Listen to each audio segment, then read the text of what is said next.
ตำแหน่งเลอะจงพระองค์เตี้ยมอุ่นอันโยเซฟเดตำแหน่งเลอะตำแหน่งเบียตำแหน่งจงพระองค์เตี้ยมอันโยเซฟเดกนที่พระเจ้ารักกนที่พระเจ้าอวยพรกนที่พระเจ้ากระดอนอุนติเกอเพราะมกนที่ก็บอกลองบอเยื่อมตลอดเวลา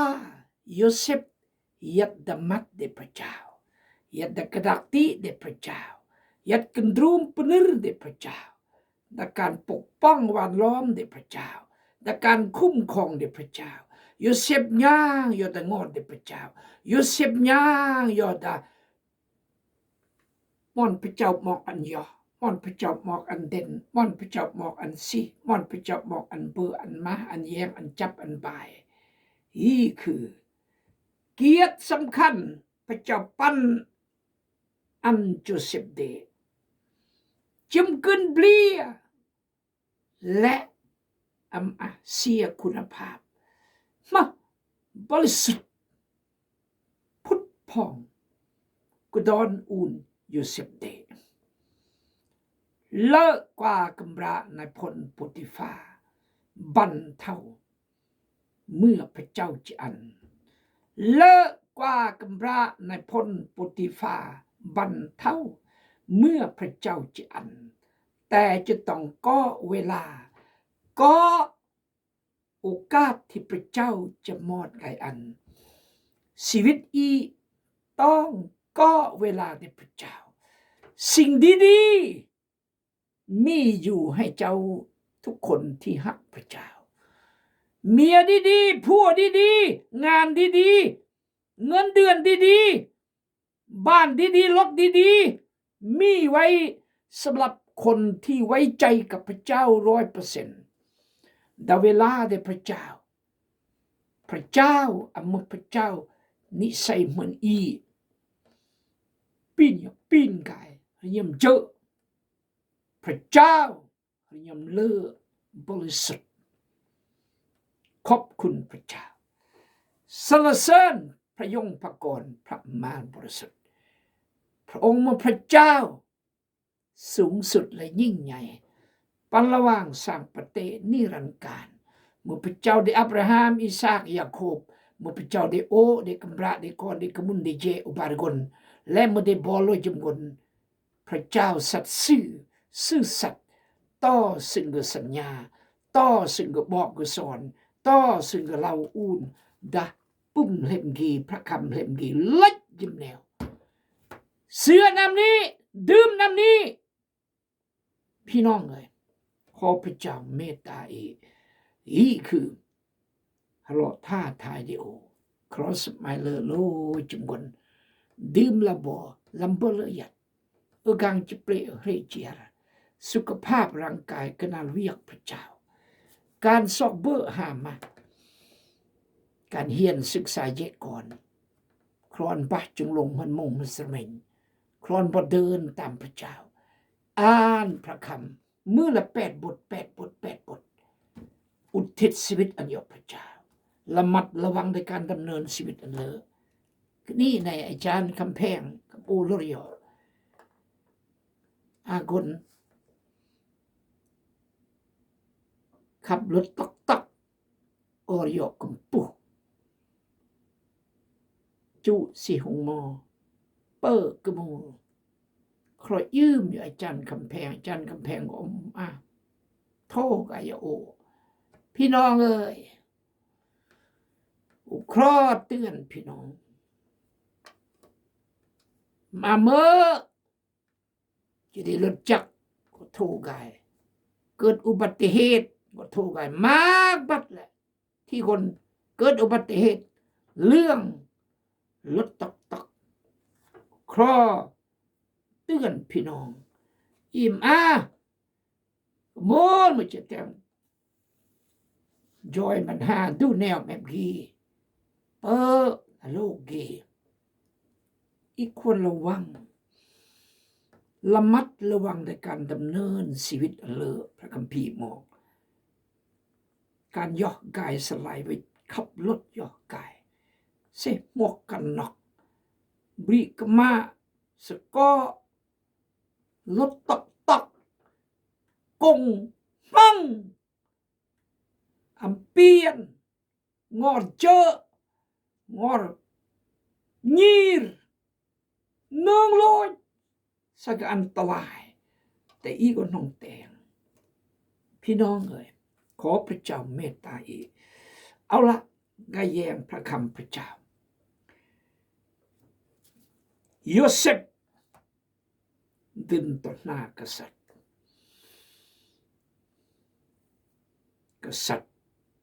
พื้นเลยโอซิมโป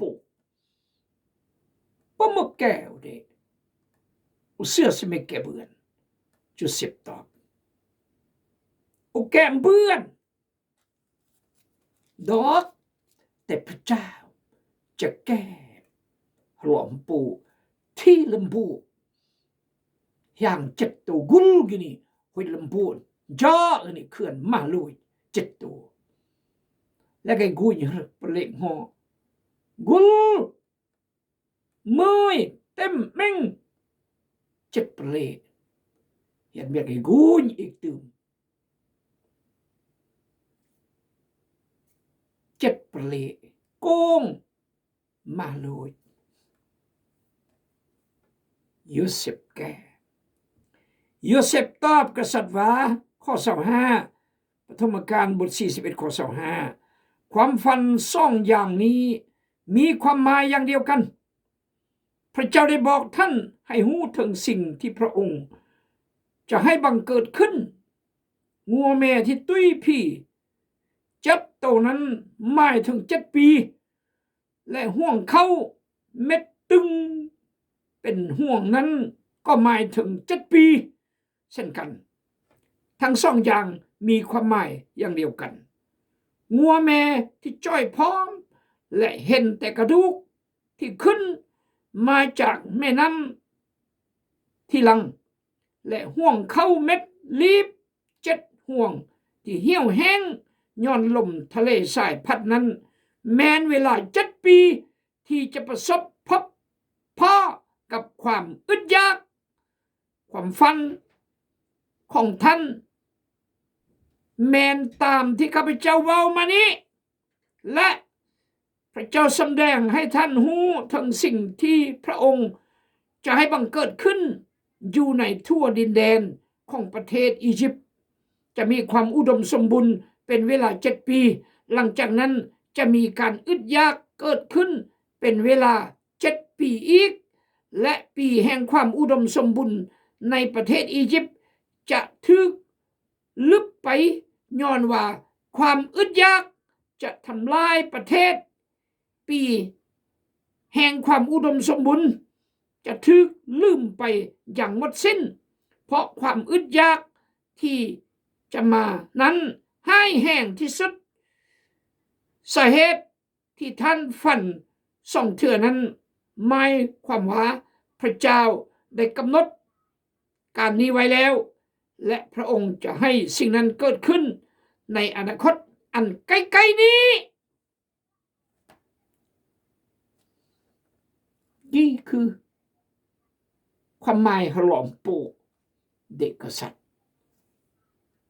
โยเซฟเราเนี่ยมั้งพระเจ้าอันหลวงปู่มีครสมัยเลยจำกวนก่อนก็มุ่งตู้สรีอันนี้ร่วมโยอธิษฐานสาธุการในพระเจ้าพระองค์ยกซื่อสัตย์ยกจริงยกมือคนนี้ก็สร้างธรรมชาติทุกสิ่งกำกับธรรมชาติใส่ธรรมชาติยัดยกพระเจ้าจึงเมื่อพระเจ้าโอ้พระองค์เลยครออันพระคำสิกีตำกลองตำเรียมอีรุจมกลและอันอีมอดกายปฏิบัติและเกิดเปรกร่างชีวิตเองฝากพี่น้องรุจมกลอึดมาแปลมาอาบันหาเหมือนหรือตกกุมปุก็เมื่ออุปสรรคโดยการประมาทหรือแนวมืออำเนิงขอพระเจ้าเมตตาอธิษฐานขอสติปัญญากรณีพิเศษ ในชื่อพระสุกิเจ้าอาเมนโยเซฟเราล้อมโป๊ะปะบาร์มึกกันมวยปะบาร์มึกกันมวยเพียงแต่อักบาร์เพื่อจะนำนักพระเจ้าอันเมนปูบ้ากษัตริย์คิดมือเนี่ยมะพระเจ้านี่มึงมะอีนบฮูบลำโบฮูบพระฮอยตาอยู่เสพวิลาสพระเจ้าฮอยลำโบอีกนี่อันใช้เราหมออีเดฮูบลำโบอีนบกนี่อันหมอกอีเดอันแก้ลมปูอุเบือนแม้แต่หมอดูหมอเดาหมอทำนายหมอบอกเบือนคิดอะไร7 ปีที่อุดมสมบูรณ์อเบออามาอีก7 ปีจะแห้งแล้งและสร้างเบรบิเขื่อนเตะสร้อยลอยงอหันลอย7 ปีไปก็แต่งมา7 ปีอุดมสมบูรณ์หลังจากนี้7 ปีแห้งแล้งจะเกิดเขื่อนกษัตริย์เสือดื่มอำเที่ยงอำปฏิเสธเสนาอามาตย์หมอดูหมอเดาข้าราชการเจ้านายโอริโอเดินรำงามในพลปุติฟาโยกสังยูสิบสิคุกกนี่ก็เดินมัดวารุงบูมันมัดบุกเอ้ยมันเนี่ยมั้งตะกี้อยู่เก่งกล้าสามารถอยู่ดินต่อหน้ากษัตริย์แก้หล่อมโป้เลยชี้แจงเฮ้ยต่อยอข้อ33บัดนี้ท่านควรซอก5 คนหนึ่งที่เสลียวสลัดและมีปัญญาและแต่งตั้งแล้วให้เป็นผู้ปกครองประเทศท่านต้องแต่งตั้งข้าราชการปกครองเขตต่างๆเหมือนกันเพื่อให้เก็บเอาผลปลูก1/5ในระหว่าง7 ปีอุดมสมบูรณ์นั้นไว้ให้พวกเขาหิบหอมอาหารทุกชนิดในปีอุดมสมบูรณ์ที่จะมาถึงไว้ทางให้อำนาจแก่พวกเขาหิบหอมเข้าไว้ในหัวเมืองต่างๆและเก็บรักษาไว้อาหารที่เก็บไว้นี้จะเป็นเครื่องบรรเทาทุกเวลาอึดยากในระยะ7 ปีจะมาถึงโดยวิธีนี้ละประชาชนชาวอียิปต์จะบ่อึดตายมาแก้หล่อมโปะซื่อสีแจงจึงกูลวิธีจะบริหารวิธีจะแก้ไขวิกฤตที่จะเกิดขึ้นนี่คือคนอัพเจ้าสลาดอายุ30 ปีตอนนี้พี่น้องเอ้ยอำเบิ่นได้เรียนมหาวิทยาลัยดงโดกอำเบิ่นได้เรียนต่างประเทศอำเบิ่นหล่อฝรั่งอังกฤษแต่พระเจ้ายัดพร้อมทางเรียมกล้าโซคล่องแคล่วและมุ่งมั่นเตรียม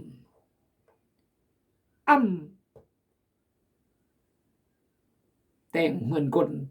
ก็ชอบกล้าเลยการกษัตริย์เตรียมคนมวยคนแต่งตั้งแล้วก็แต่งอีกแต่ละแขวงแต่ละเมืองอันเก็บกำหรือโกฮออูนอาโจ บนกระดอนอุ่นและเก็บอุ่นกำกับอักเจเสและอากนกำกับเยียงอันกินเบออันคนเลยหมดอันเสียหายอันโซลาดบางลวงรักษาละ1/5สำหรับ7 ปีที่จะแห้งแล้งอึดอยากแต่ละคนรำงามเยียงจุด10ป้าถ้ายงก็กุยหือตอนกี้เจียร์หมดดีพี่น้องเอ้ยคนที่พระเจ้ายัดพร้อมหลอมโปที่พระเจ้าทรงอันโยเซฟเดแล้วก็ทรงอันพลังงานข้าวจี้และพลังงานองุ่นแล้วก็ทรงอันกษัตริย์เดแล้วก็มอกอันโยเซฟแก้หลอมโปบัดนี้ท่านควรซอก5 คนหนึ่งที่เสลียวสลาดและมีปัญญาเสลียวสลาดและปัญญาเฮ้ย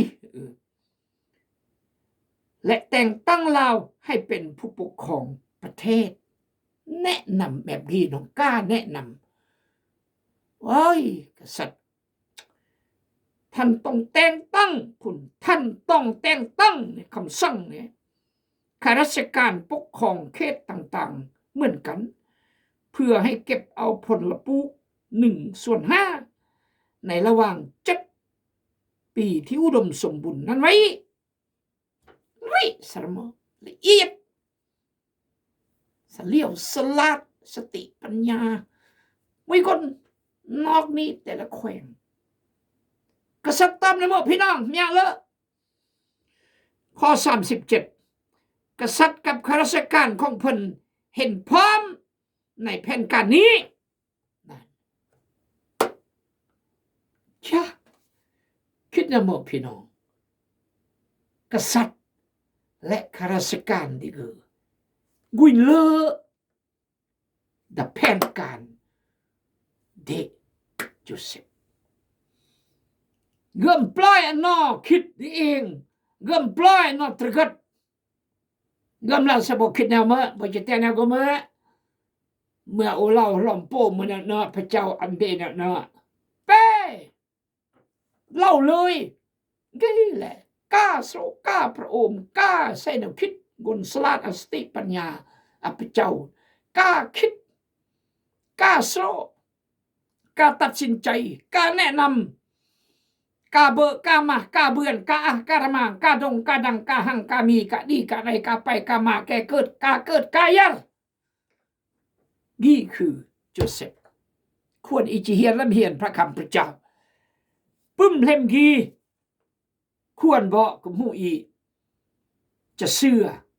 และดื่มและมอดกายซ่อนอีเดกำระกอนเจเผากับหูอีและมนุษย์ทั่วโลกควรบ่เริ่มกุยบ่สอนในวิกกุยพักรัฐบ่กุยกฎหมายบ้านเมืองบ่เรื่องจริง2-3 พันปีแต่เมื่อเรื่องจริงสุดยอดพี่น้องเลยกี่แหละที่ตะสมพรอีประกาศเทศซ้อนย่อมอกพี่น้องอิ่มมอกเรื่องอำเลออิ่มจะสร้างความปั่นป่วนอิ่มสร้างความวุ่นวายอิ่มสร้างความแตกแยกอิ่มมอกความจริงจากพระคำพระเจ้าและชีวิตแต่ละคนที่เดินกับพระเจ้าย่างกับพระเจ้าสำเร็จตัวอย่างอยู่10กษัตริย์กับข้าราชการของเพิ่นเห็นพร้อมในแผนการนี้กุยเลอะ2และกษัตริย์กล่าวต่อบรรดาข้าราชการว่าพวกเขาจะบ่พบคนดีกว่าโยเซฟเลยคือคนมี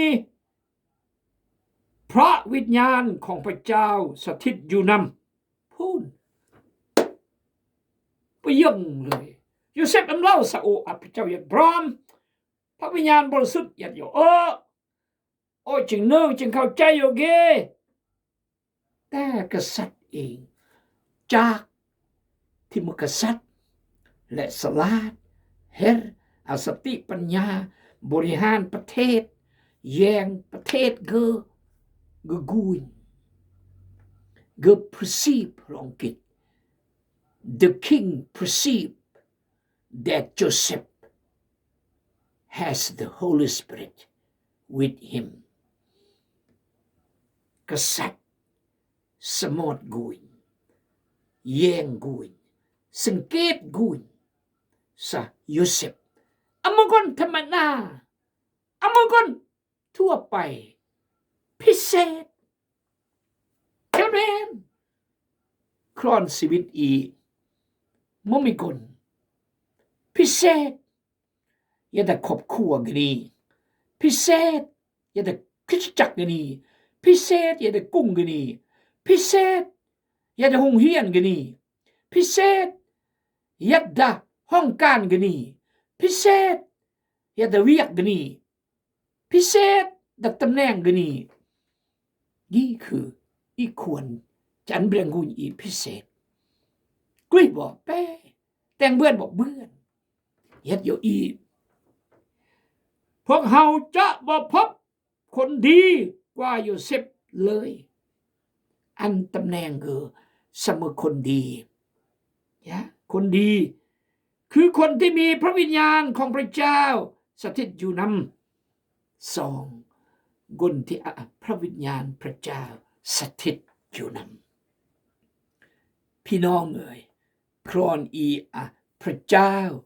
สถิตอยู่นำอันเบียงกูนสอีพระเจ้าสถิตอยู่นำกาลีจากยอยครอนกำรากูนเกรสาพระเจ้าสถิตอยู่นำครอนเกรกูนกำราสาพระเจ้าสถิตอยู่นำครอนก้อนแย่งยงมาสยงมาได้พระเจ้าสถิตอยู่นำครอนสมาชิกเดโบสแย่งสิทธยาพิบาลเดเลิกเอามาเลิกมันก็และพระเจ้าสถิตเยียดพร้อมขอพระเจ้าจอยทีมงานโดยจำนวนอาจารย์โดยจำนวนทีมงานโดยจำนวนสิทธยาพิบาลโดยจำนวนผู้ปกครองโดยจำนวนศาสนาจารย์โดยจำนวนอันเบียงกุยสบมกุลเลอและพระเจ้าสถิตเยียดพร้อมสุดยอดสุดยอดชีวิตอีที่กษัตริย์อามาเมอ